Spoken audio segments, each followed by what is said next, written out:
Seguimos con Vida Integral por Latinísima.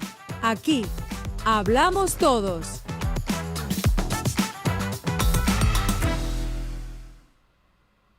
Hola mi gente querida, aquí de nuevo en un espacio de Vida Integral, bienvenidos sean todos.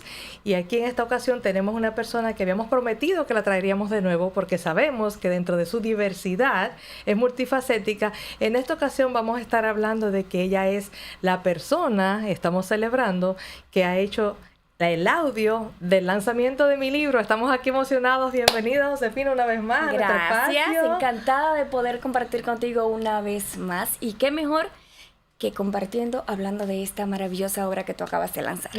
Gracias a Dios, estamos celebrando el lanzamiento aquí. Y bueno, y como les digo, hay mucho que esta joven fue la primera que supo de todo lo que estaba pasando porque comenzó a hacer el audio.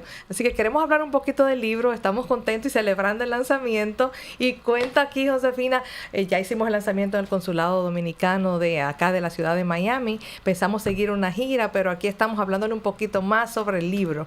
Cuéntame cuál ha sido tu experiencia al momento de leer el libro. ¿Qué te ha parecido? De leer el libro, de verdad que tengo algunas preguntas para ti porque sí me gustaría saber qué te motivó a ti para hacerla, pero mi experiencia como tal a la hora de narrar este libro es conocer tus vivencias, conocer la parte psicológica de muchas cosas que nos enfocamos en leer, ok, lo que pasa, pero ¿por qué pasan ciertas cosas que desconocemos ese por qué? Y en este libro tú lo explicas desde esa perspectiva.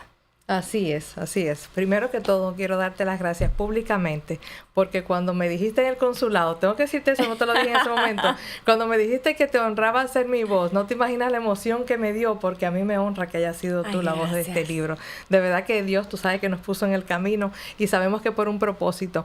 Vamos a la narrativa. Es cierto, quise hacer algo que no fuera simplemente una biografía o una experiencia personal, sino que quise hacer algo que hablara de lo que viví, pero sustentado por la psicología y por la ciencia, de por qué pasan esas cosas, para que la gente entienda. Sí. Precisamente, a qué se debe de que tú viviste ese momento y cómo lo traspolas a una otra edad de tu vida. Uh-huh. Y te preguntas, mira, no sé por qué pasa esto. Entonces, por eso doy el aval psicológico y la neurociencia y bueno, y todo lo demás que abarco, porque trato de hacerlo en diferentes áreas de la neurociencia y de la psicología. Exactamente, y esas fueron una de las cosas que a mí más me gustaron, justamente por eso, porque una cosa es tú contar sucesos que pueden acontecer en la vida de cualquier ser humano, no Correcto. Solamente tuyo, en la vida de cualquier ser humano, y que Correcto. Sé y estoy convencida de que quien lo lea en alguna parte se va a sentir identificado.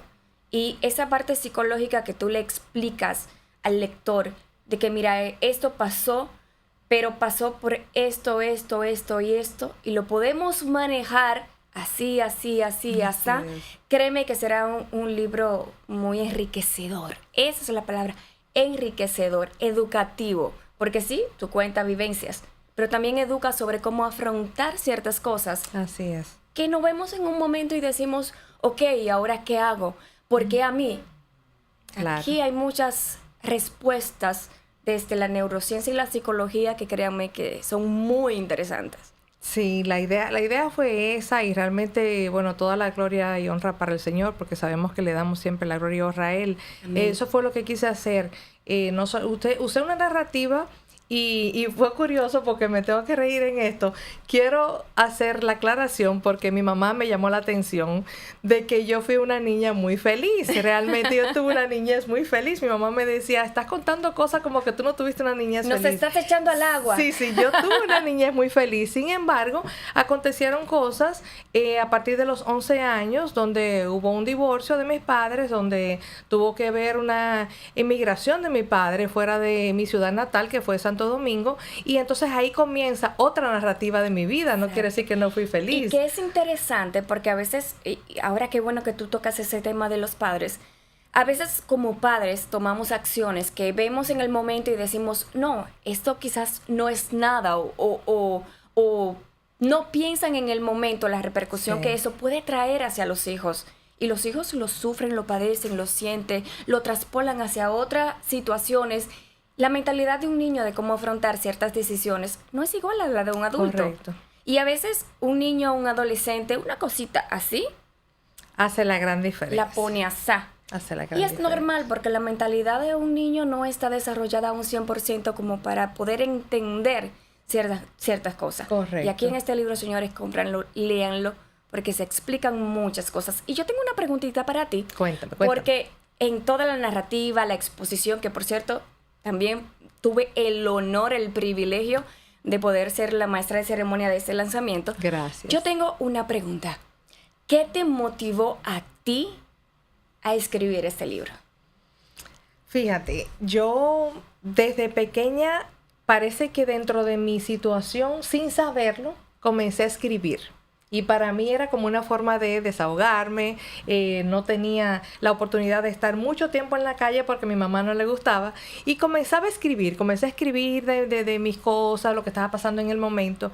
Pero ya cuando llego a la adultez, que veo cómo estas cosas afectaron realmente lo que soy ahora, entonces yo dije, mira, es el momento. Quizás nunca es tarde, cada historia puede impactar. Total. Y de hecho sabemos que también estuvimos aquí con tu historia y es muy válida.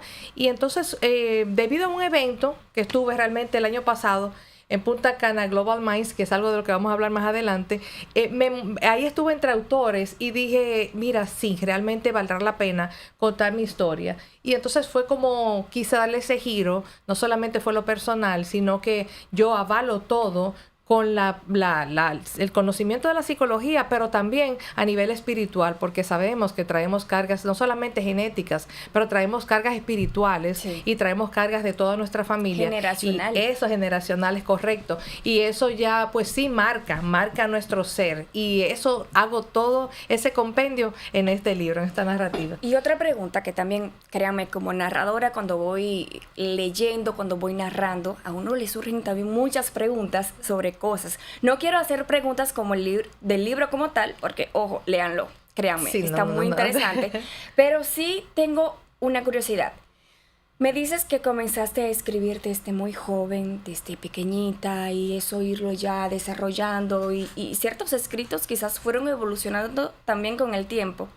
Pero ¿escribiste este libro pensando en algún público en particular, específico?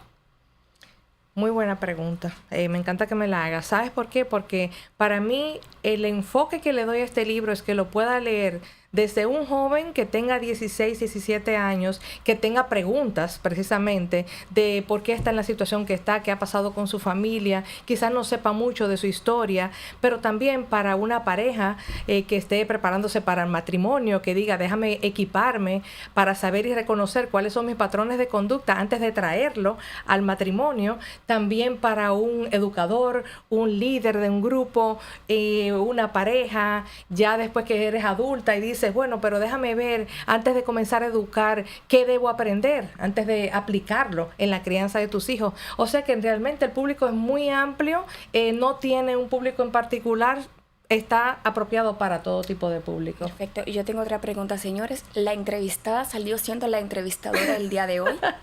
Porque realmente sí tenía esas dudas y quería como que esclarecer. Súper. Y sé que quizás mucha gente también se hace la misma pregunta y que mejor este espacio, pues para que tú la respondas. Claro que sí, no, de hecho, esa es la idea, esa es la idea. Ay.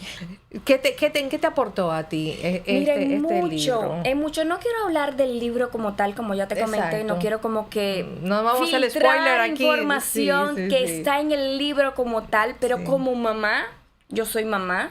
Claro. Y cuando tratamos la parte psicológica, la neurociencia como tal, yo soy mamá de un niño azul. Ujú. Y cuando tratamos esta parte, hay una parte en tu libro que a mí me marcó mucho, o no me marcó, sino que me causó, Te llamó la me atención. llamó mucho la atención. No quiero hablar mucho, pero si me permites esa partecita. Un spoiler ahí, dale. Y es cuando tú hablas sobre la tecnología en los niños. Y aquí yo como mamá de un niño azul, como mamá independientemente de cualquier niño que podamos tener. Permíteme aclarar, Josefina, quizás no todo el mundo sabe el término. El niño azul es una persona, un niño que ha sido diagnosticado dentro del espectro autista. Hay diferentes niveles de espectro. Él es muy funcional, gracias a Dios, pero ese se le llama un niño azul. Y aquí salió la psicóloga. Señores, lean el libro. Ojo, lean el libro. Y como decía, pues una parte que a mí me llamó mucho la atención es esa parte sobre la tecnología en los niños. Señores, no se imaginan lo inmaduro que es la mente de un niño. No le den la tecnología. Yo diría que a menores de 14 años. Porque créanme, comprobado por mi persona, en mi propio hogar, con mi hijo, el daño y el efecto que esto causa a niños, especialmente a los que están dentro del espectro autista.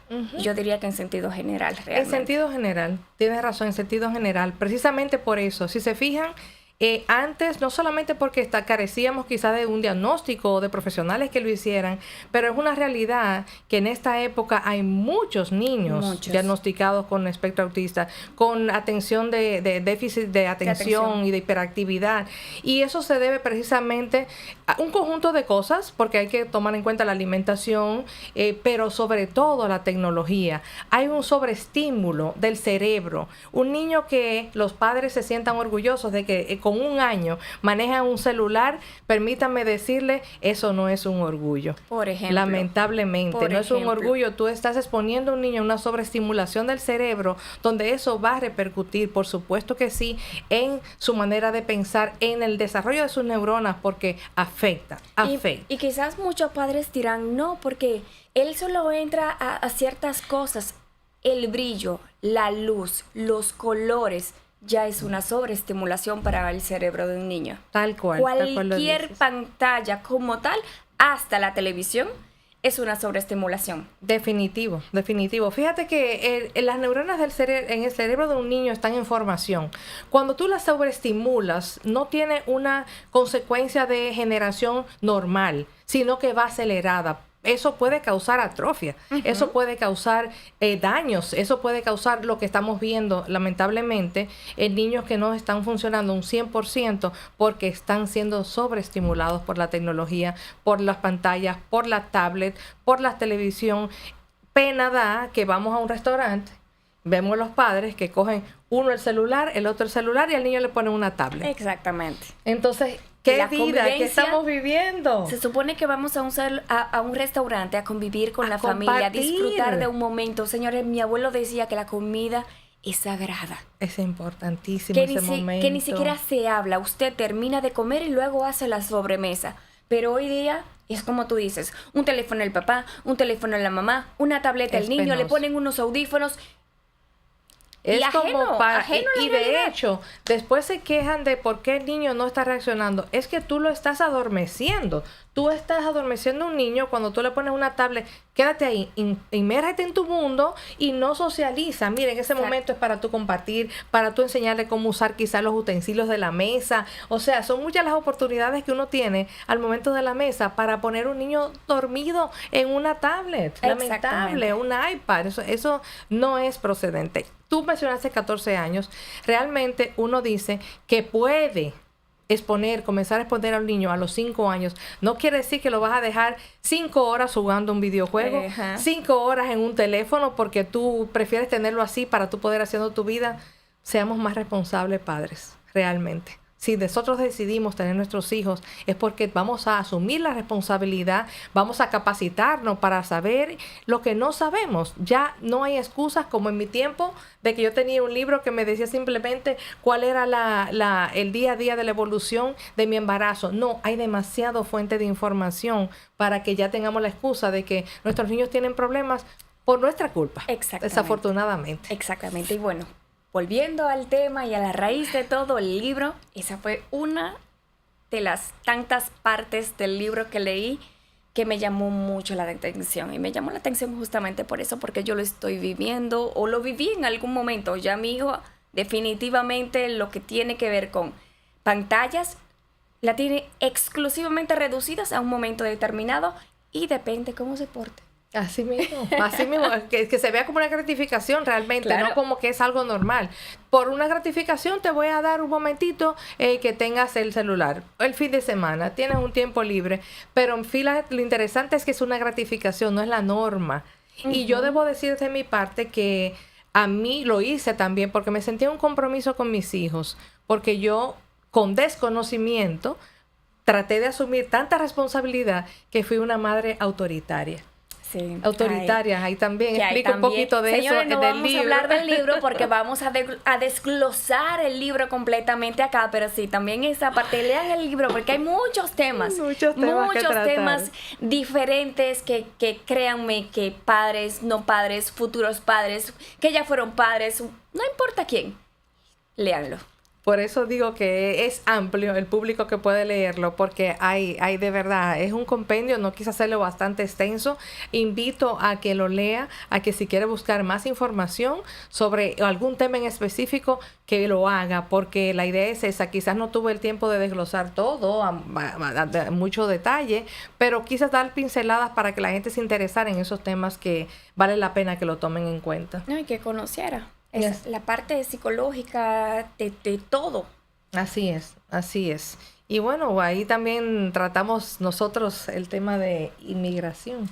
También, exactamente, lo mismo que te dije en un principio. Muchas veces los padres tomamos decisiones que creemos que no pasa nada, que no va a afectar a nuestros hijos, pero sí, afecta a nuestros hijos. Inclusive, a la hora de un padre tomar una decisión, los primeros afectados, por muy buena que sea esa decisión, son los hijos. Por muy buena que le parezca, por maravillosa, e inclusive los mismos hijos se le pueden decir, uy, sí, me encanta, pero eso trae un cambio, eso trae una consecuencia.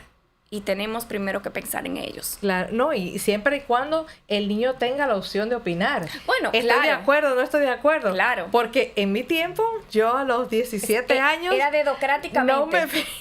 No me fue dada la opción. ¿Qué te parece el irte a Puerto Rico a estudiar?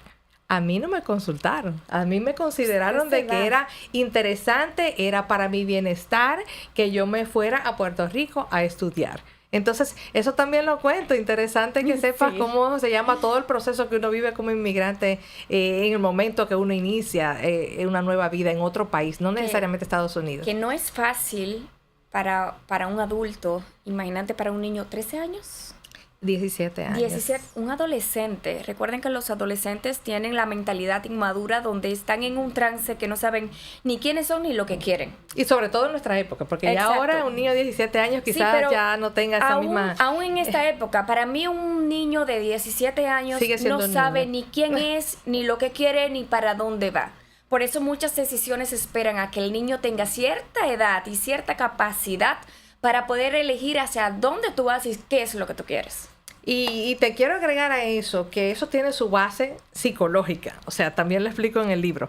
Tiene su base psicológica porque de lo que es el análisis en un niño de menos de 17 años, ya se pasa a la parte prefrontal donde el análisis es más emocional que analítico. Entonces, por eso los adolescentes cometen tantas situaciones, porque no tienen identidad definida, y eso tiene su explicación a nivel neurológico y a nivel psicológico. Exactamente.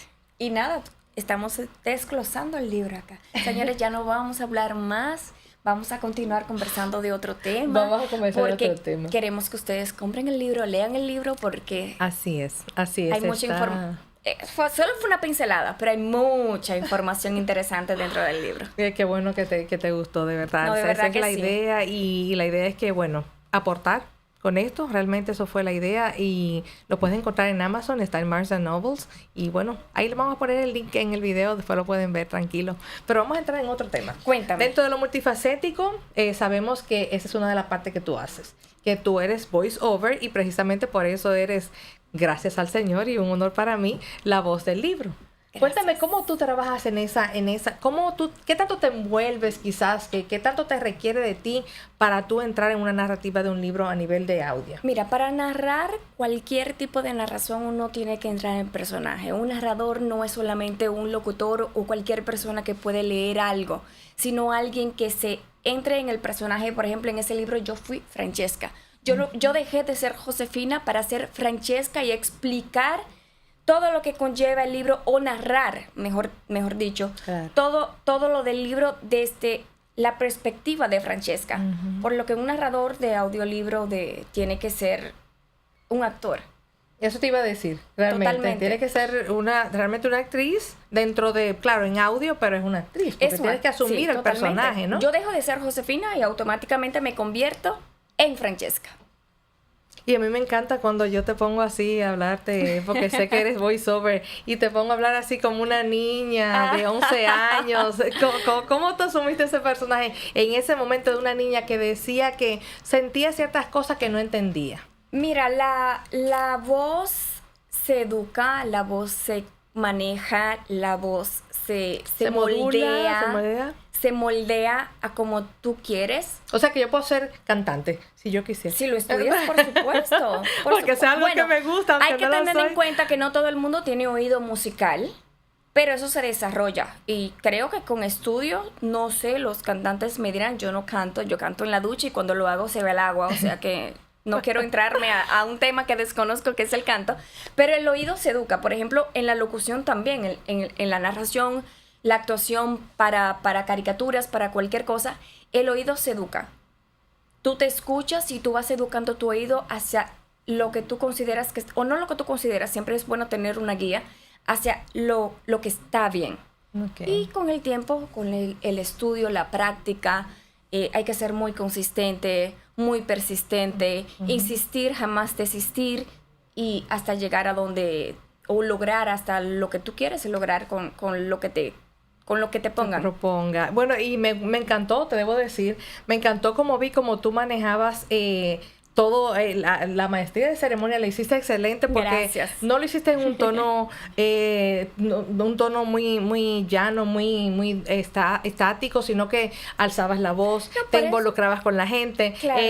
Reconocías la audiencia, reconocías Claro. cómo involucrarlo. Claro, es que me de encantó. eso se trata. Cuando se hace una maestría de ceremonia, primero se tiene que tener contacto con quien organiza, con el evento. Y por eso la primera pregunta que recuerdo que te hice fue, ¿cómo tú quieres que sea manejada la maestría de ceremonia de tu libro? Sí. ¿Quiere que sea algo formal, que me dirija al público Sí. de una manera un poquito más distante? Sí. ¿O quieres que se haga de una manera más joquial, no Claro. joquial, sino coloquial, más amena, más entretenida, que me involucre con las personas que están asistiendo al evento? Y esa fue tu opción. Sí, interactivo, Y justamente que fuera de interactivo. eso se trata, y tratamos de hacerlo de una forma que el público que estaba presente se sintiera integrado Así fue. con todo el acontecer del lanzamiento del libro. Así fue. Y fue de tal manera que, de hecho, se sintieron tan cómodos que opinaron, que hablaron, que preguntaron. Quizás no tuvimos el tiempo de que todos hicieran las preguntas y tampoco el interés es ese. Como tú dices, la idea es que pues lo puedan leer en el libro tranquilo en su casa, que analicen, que pregunten. Pero sí, yo tengo mis canales de medios sociales, social media, donde estaría encantada de que tengas una pregunta quizás específica de lo del libro. Pues mira, yo estoy más que encantada en poder contestar cualquier pregunta. Eso es interesante. Es interesante. Todo aquel que lo lea, que tenga cualquier pregunta, el autor está aquí presente para responderle de primera mano cualquier pregunta al respecto. Sí, aquí estamos. También me gustaría destacar que es importante el libro para maestros, para educadores, porque tenemos que saber la importancia que tiene un educador en la vida de nuestros hijos. Sí. Y lo digo por vivencia propia, por vivencia de mis hijos, porque un educador puede marcar la vida para bien o para mal de una persona. Y eso es para tomarse en cuenta. Estamos en un sistema educativo que lamentablemente no es lo más funcional, porque sabemos que personas como tu niño, por ejemplo, no tienen la facilidad de tener alguien que sea específicamente dirigido para él y que le dé la atención que necesita. Entonces, entiendo que los educadores deben capacitarse más, debe haber más recursos donde se trabaje en prevención. Porque definitivamente nuestro país acá en Estados Unidos que estamos viviendo se trabaja mucho con la intervención y ya y se invierte mucho dinero en intervención. Pero ¿qué tal si comenzamos en esos años básicos, con el conocimiento apropiado, con que el educador sepa quizás que manejar un niño con cierta situación sería un éxito? O sea, la sociedad sería diferente y se trabajaría mucho más en los fondos de los gobiernos en la prevención y en la educación que en la intervención, que me parece sería lo más interesante. Y estoy 1000% de acuerdo contigo.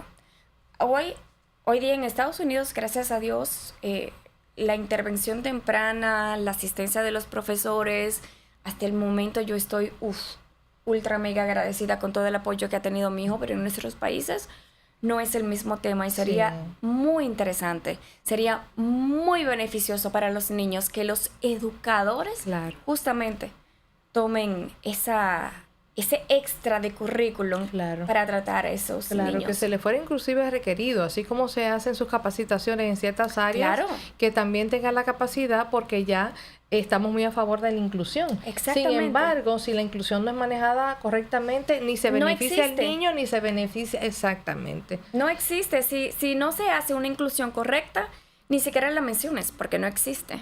Correcto.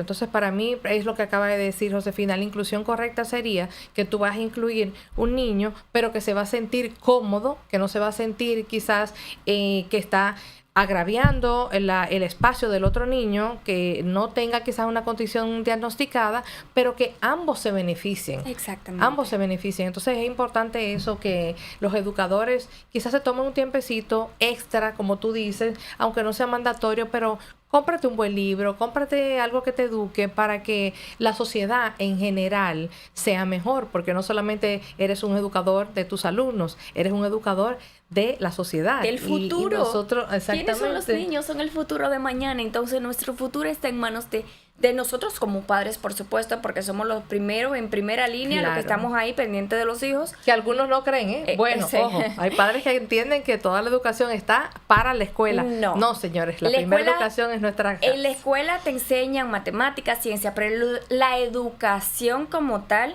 está en nuestros hogares. La regulación emocional y todo lo que toma en nuestros hogares. En nuestros hogares. En la escuela te enseñan matemáticas y ciertamente pasa mucho tiempo, por lo que estoy totalmente de acuerdo contigo con que los educadores tomen ese plus para manejar esas situaciones que quizás se presenten, pero también los padres, la cuota principal de educación, porque en la escuela se enseña matemáticas, ciencia, etcétera, pero la educación como tal es responsabilidad de nosotros. Educación, valores, la enseñanza de la toma de decisiones, capacitar a ese niño para que se vaya formando, para que sea un ciudadano de bien, para que sepa cómo comportarse, cómo no tener un conflicto con el respeto a las autoridades. Es un tema amplísimo, pero vamos a seguir hablando del tema porque ya el tiempo se nos acaba. Josefina, un placer igual.